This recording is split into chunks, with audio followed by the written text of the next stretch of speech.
नमस्कार दोस्तों, यह वीडियो उन पढ़े लिखे और बुद्धिमान लोगों के लिए है जो परमात्मा गॉड अल्लाह को जानना चाहते हैं कि वह कौन है और कैसा है।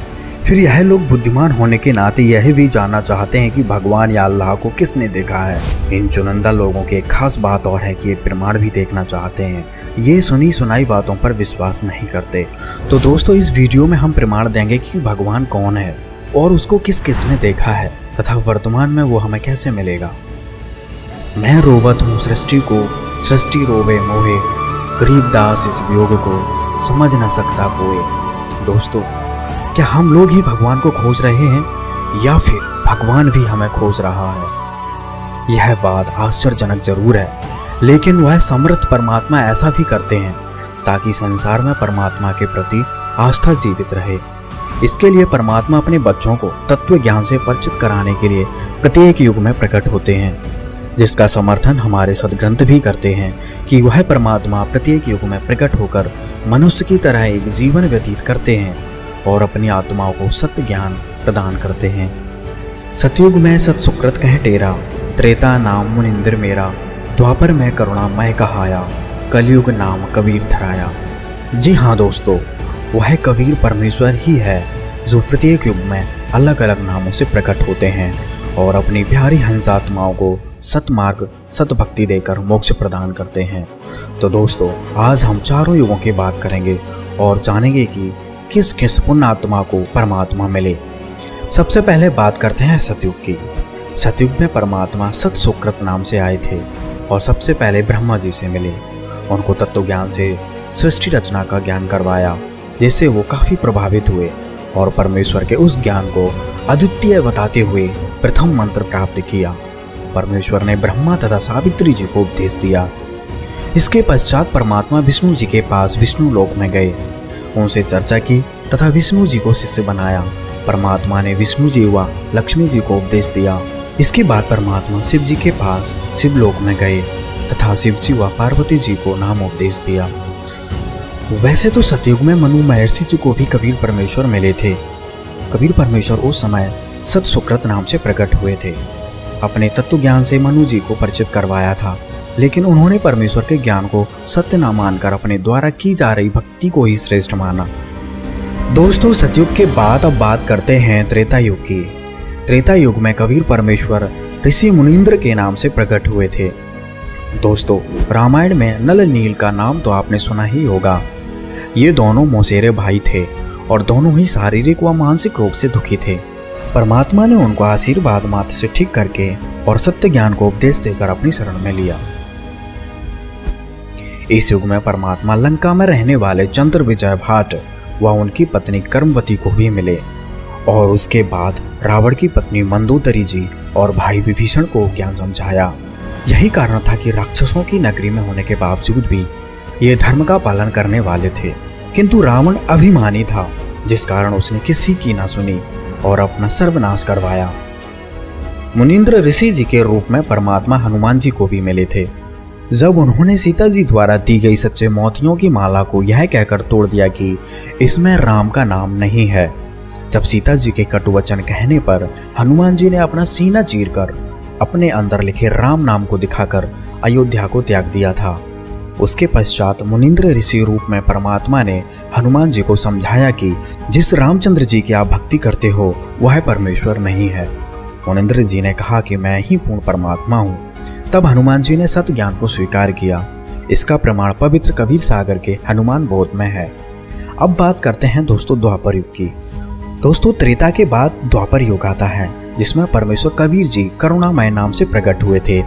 उस समय एक वाल्मीकि जाति में उत्पन्न भक्त सुदर्शन सुपच उनके शिष्य हुए थे। इन्हीं सुदर्शन जी ने पांडवों के यज्ञ को सफल किया था, जो ना तो श्री कृष्ण जी के भोजन करने से सफल हुई और ना ही 33 करोड़ देवताओं, 88,000 ऋषियों आदि के भोजन खाने से सफल हुई थी। इस युग में परमेश्वर ने राजा चंद्र विजय और उनकी पत्नी इंद्रमती को भी सच्चा ज्ञान समझाया था, जिससे उनका भी कल्याण हुआ। दर्शकों, अब हम बात करते हैं कलयुग की।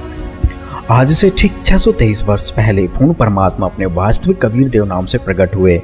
तथा काशी में नीरू नीमा नामक एक निसंतान दंपति को लहरतारा तालाब में कमल के फूल पर मिले। परमेश्वर कबीर जी ने रामानंद जी का शिष्य बनकर उनका उद्धार किया। स्वामी रामानंद जी अपने समय के सुप्रसिद्ध विद्वान कहे जाते थे। परमेश्वर कबीर साहब जी ने उन्हें यथार्थता से परिचित करवाकर सतलोक के दर्शन कराए। उस समय गोरखनाथ जी ने भी कबीर साहब जी के साथ ज्ञान गोष्ठी की, फिर सिद्धियों के बल पर परमात्मा जी की परीक्षा ली, जिसके बाद गोरखनाथ जी को विश्वास हो गया कि यह पूर्ण परमात्मा है, यह उनका अवतार है। अंततः परमेश्वर कबीर जी से सतनाम लेकर भक्ति की तथा सिद्धियां प्राप्त करने वाली साधना को त्याग दिया। सिख धर्म के प्रवक्ता श्री नानक देव जी को भी पूर्ण परमात्मा कबीर साहब जी मिले। गुरु नानक देव जी को परमात्मा वेई नदी पर मिले। उनसे काफी देर तक ज्ञान चर्चा करने के बाद उन्हें सतलोक का दर्शन कराया तथा 3 दिन तक सतलोक की सैर करवाकर सत्य ज्ञान से परिचित करवाकर वापस छोड़ा। इसके अलावा गरीबदास जी महाराज जी को भी पूर्ण परमात्मा 10 वर्ष की आयु में जिंदा महात्मा के रूप में मिले थे। उन्हें सतलोक सचखंड दिखाकर अपने अद्वितीय ज्ञान से अवगत कराया तथा अपनी महिमा की वाणी पुनः प्रकट करवाई। बांधवगढ़ के सेठ धनी धर्मदास जी जब 68 तीर्थ की यात्रा पर निकले हुए थे, तब पूर्ण परमात्मा कबीर साहब जी जिंदा बाबा के रूप में धर्मदास जी को मथुरा में मिले और कर्मकांड में उलझे धर्मदास जी को सत्य ज्ञान सतमार्ग बताकर सद्भक्ति प्रदान की तथा सतलोक के दर्शन करवाए थे। संत दादू दयाल जी जब 7 वर्ष के थे, तब भी परमेश्वर कबीर जी सशरीर प्रकट होकर उस पुण्य आत्मा को ज्ञान समझाया और अपनी शरण में लिया और उनको भी अन्य पुण्यात्माओं की तरह परमेश्वर कबीर जी ने 3 दिन सतलोक दिखाया। कलयुग में ही श्री मलुकदास जी साहब को पूर्ण परमात्मा मिले तथा 2 दिन तक सतलोक दिखाया। तब तक श्री मलुकदास जी अचेत रहे। बलक बुखारे के बादशाह इब्राहिम सुल्तान अधम को कबीर परमेश्वर मिले और उनका राजपाट छुड़वाकर भक्ति प्रदान करके उनका कल्याण किया। मुसलमान धर्म के प्रवर्तक हजरत मोहम्मद जी को भी परमात्मा कबीर देव जिंदा महात्मा के रूप में मिले और उनको सतलोक लेकर गए, लेकिन उनकी रुचि वहां नहीं हुई। कुरान में लिखे कबीरन खबीरन कबीरा ये नाम वही संकेत करते हैं।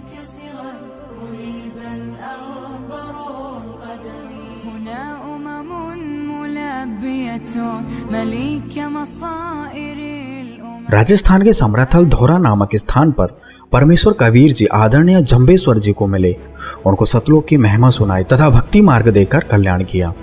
दोस्तों, कलयुग में और भी अन्य महापुरुष हुए जिनको परमेश्वर कबीर जी मिले, जैसे पीपा जी, धन्ना भगत जी, रविदास जी, घीसादास जी आदि। तो दोस्तों, इस वीडियो को देखकर आपको पता चल ही गया होगा कि किस प्रकार परमात्मा प्रत्येक युग में हमारे लिए, हम जीवों के उद्धार के लिए प्रकट होते हैं। वे हमारे परमपिता हैं और हमें सच्चा ज्ञान व भक्ति देकर पुनः उस सुखमय स्थल पर लेकर जाना चाहते हैं जहां से हम गलती करके यहाँ काल लोक में आ गए हैं। दोस्तों, इन सभी महापुरुषों को परमेश्वर कबीर जी मिले तथा सतलोक दिखाकर वापस छोड़ा, जिसके बाद उन्होंने परमेश्वर कबीर जी के वचन पर डटकर भक्ति की। अतः आप सभी से हमारा निवेदन है कि वर्तमान में पूर्ण परमात्मा कबीर साहब जी के अवतार रूप में संत रामपाल जी महाराज जी आए हुए हैं और वही सत्य ज्ञान जो कबीर साहब जी ने बताया, वही ज्ञान संत रामपाल जी महाराज बता रहे हैं। प्रभु प्रेमी आत्मा इस ज्ञान को स्वीकार करें। मानव जाति के लिए संत रामपाल जी महाराज द्वारा दिया गया ज्ञान अनमोल खजाना है। अभी तक हमने जिन भी महापुरुषों के नाम बताए, उन सभी महापुरुषों की वाणी में कबीर परमात्मा की महिमा का विस्तार से वर्णन किया गया है, लेकिन वर्तमान में पूर्ण परमात्मा की सही जानकारी केवल संत रामपाल जी महाराज जी ने जनसाधारण को बताया है। कुछ धर्म के स्वार्थी लोगों ने परमात्मा की इन वाणियों को कि कबीर ही परमात्मा है और परमात्मा किन किन लोगों को मिले, इन सभी वाणियों को छिपा कर रखा। तो आप सभी से निवेदन है, इस सारे तत्व ज्ञान को विस्तार से जानने के लिए संत रामपाल जी महाराज जी के मंगल प्रवचन अवश्य सुने। दोस्तों, इस पूरी वीडियो को देखने के लिए आपका बहुत बहुत धन्यवाद। अंत में परमात्मा कबीर साहब जी की एक वाणी के साथ इस वीडियो का समापन करते हैं। कबीर परमेश्वर ने कहा है, कबीर जो जन हमारी शरण है, ताका हूँ मैं दास, गैल गैल लाग्या फिरूं, जब तक धरती आकाश। धन्यवाद।